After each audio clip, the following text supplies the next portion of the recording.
thusim khat anangai kit tau hitin hi che thusim hi a hi le pu pau hen chong loi le nau pa thil tu in sei diwai pu pau hen chong loi more gam kai thing phai khwa pu hem kho thang chong loi le pi nei khoniang chong loi cha te mi get la alien pen a hin amain su pi pen pi pasal gup le numei ni anezen anau te cheng to kho he thei an hi zo nungon anu vin anada hlavin hi je tu na pa to phat sot thim pi ha asate in ana chengon in sunga minu ta lo phat tu na ki hei na lam zo seu ha asat na keu se a hitan hi je tu na man jong gari nung ana zuizen silchar langa man pu gari hon nung ana zuiza sumle pai amu hot chu apale anaute ne le cha cho na le chule school kai na hoa na man ji a hian alang khana anau pa kam khosat jong school kai nom talovin gal le tul kho ji chon KDF in anapangyen hi che ho phat lai chun anau pa chu litanin ana umen aman jong mo anu lo na ka a hitia mo chat vai sangin atien anau kam khosat cho ma banga gari nung zui din a poison hiti chun achi hlonin langgolin agi pa hlonin February ni sim som leli 1994 jingka amaten langgola kipat MST parking ana zone hlontan hi cheni chun gari dang zong a hlai pon MST khat bo hlai a hian new kaithel man chan bo protection na umen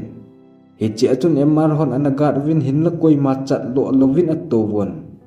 kot len a pha wa chun kum ding zong min ei he khan ti atien kum theilovin at to den hlontan hi che ho pet ta cho bas sunga chu ei mi ama ni bo se to a hian hi che chu sunga to milong te chu na het su ke zu a hian in la boina ima umlovin noni mun agahlongon noni bazara mi pi bune dingin akum su ke zon amani ucha chu bune de akum hlon le mel ma te chu na kim vel zengon hi chun bunelovin gari chu na den hlon tan hi che phatun pasal phabem ahung kal do in gari sunga tun avel le zengun hi che phatun a lunggelin wang tuni ka thi te ding a hitai ka so cha loading a hitai ti cho ki het tan hin la hi che holoi tun ima wang ana bol di povin chom khat zovin ima boina umlovin bas song akipat kitan hi ti chun a chewin awang khul khu a khel phat u wa hen bas cho hin ngawin pasal a hap che mi get chun hitin a hin sezon kuki macha mi ani phamba do thoklak atiwin dairagin u chalonin kai do ding a govin anau pa kam khosat jong a thi ding in a set hin tin chat lo helin pau po lo hel chun akitung thim be in hi chun ama chu gari sunga kon chun a kai hlavin lamlen panga chun a zep on songin amai chang ta a het pe un a hile he o tin a hung peng za a zeng tan hi che zo chun thi ham song ham chun a tu khu ta a het pe kit le ama zong akitomin lamlen noilang vadung lang chun akili su zeng tan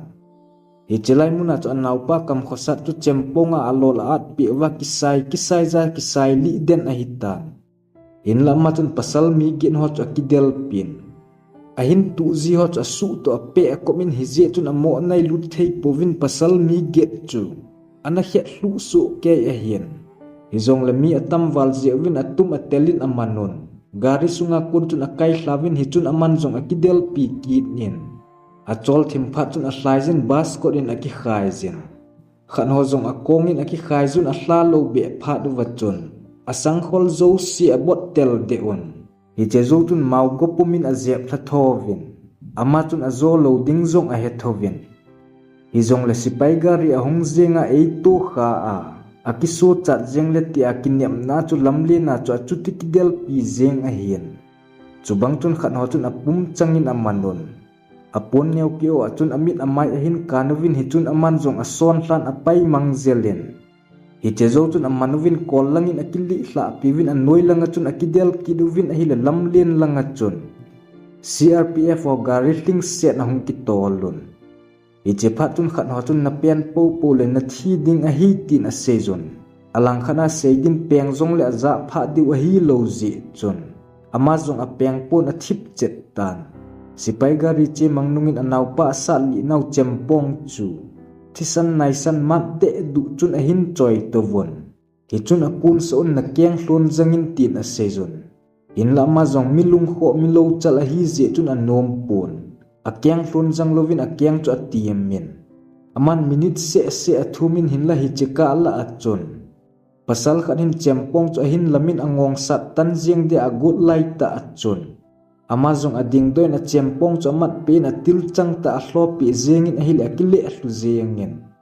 hi chun chempong asa hla pin chempong asa hla pi phat chun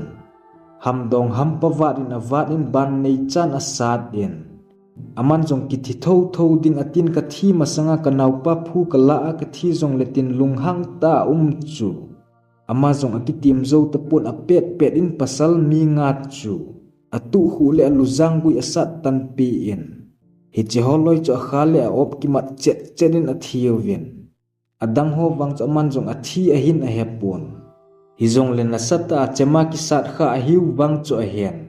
hi che zo chun anau palang cho adelin a hila ma sat dinga gupa chu ahung ding do in songin a hin sep gon hi che phatun ama jong alung hang walin ke ku ki chapan nei het lo ham atin akal ka ape in alu chang ta asat pe in a hili alua khut angap ji chon akhut pa ho cho ki the pa la in alu chang ki ani akisun to la chun alum hlatan anau palong iti hol wangin amu zo tapon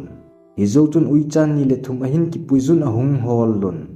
hi chun ama jong aki selin mithi cho tam thim pharin uicha ten jong koi chu koi ham a het thei lo wei tan ten chubang chun zai vadung kiti lam koi lai sa cha khada chu mal chalei lo chil toning khada omen hi che lo chil toning a chun pon leila nen bonang to bang khada omin hi che chun aki sel tan mitam pi chun chang vazin avaizun mitam pi chun chang vazin avaizun tiang cha le chempong ki choi loi thalle tiang cha ki choi loi hiti chun a honin a kolovin agin mon a lai ho chu tiang cha le chemmang chan asat un asunun hitun aman jong taw na ki manin anaw pa komin akitepin boy na hin na lai le hung ki phongin lang na thi ta jong le nei ki het se in keiwang ka na lai jin mi ka tha be ki ding a hi atin a chem cho pe jeng le a ha aki pe balin hi je chun tu chanin habalin a na lai jin hiti chun ama jong hi chemuna chun aki sel den tan hitia den chu pathenin a pi je jong hin tin amudo povin changwai ho jong akile do ki non zan dan som la hin na sa lam achung lama kun chun song len ta ahung ki li zin hi che song chun akom ahung pha ji teng le thip chet kit zin itia thum ve pha chun anaw pa kam khosat chu thimong mong a hi ti chu a hetan azing ni sim som lenga February 1994 jingka a hen amazong them khat ache to win ahile pel thang ki kam na nang po a on khat a umin jingka lam ni dan ge ton la hin hi che na muna chun taun aki manin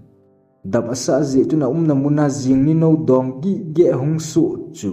aki khos in bel hezin aki hei le jing in hila gala ki pat hen melmati a holding a hung ki zot chu hin mudo in hi joloi chun uicha hin ki puzun a so thla jengon amazong agil akiel hlen hin la tauna akimanin hi chepet ta chun pathenin a tauna asangyen alung thima hong kilang bang chun akoma na chang phung khat cho nai phejin achung anoi a atin alaizan na chang dong cho heu do in aputhul ho cho be kidin hi chun anet hil asung ahong dim dom min hi chun amazong atha hong do kid in na chang asu thang kha ding cho ma dinga thi na thei hi je in pathenin ataw na cho sana hin na ding lampia apui a hin alang khana mel mate chun a hin vai ki dun amazong azing la ki sel ding cho ki chat ji chun nen ki bu na tobang mun chun lang se ki set na khat a umin hi che chun a ki vui lu din a hila mu povin ama ho jong sot thim zo hin a che mang ki don phat chom khat zo hin aman jong CRPF ho gari a hung chamutan hinla bangle milom ho siam thu hi ding ham ti jong agial zin hinla gala kuna hoita vet le mei hlei kha le kol keu se amu phat chun a chempong pum chun a hung hlai do in ata sa jong thisan ngan avom let lut zeng yen hi chun aman jong gari cho kham tan hi che phat chun kol pasal khat atha wa thau a hung chom hlam ku ki thik hei atin a pha sam a be pe in hi che zo chun sukha ru ti phenga le tui botol khat apiwin hi che chu anian hi la wa set zengin hi chun ama jong truck a chun a heng do on hinla sungin jong a to sa ngam kit povin amalanga akang na sit ko min a selvin ui cha kolin a kol so on hi ti chun a hin puizun noni bazar helgei a hong tha ovin hi che zo chun sp kharin gari li a hin puizin a hongon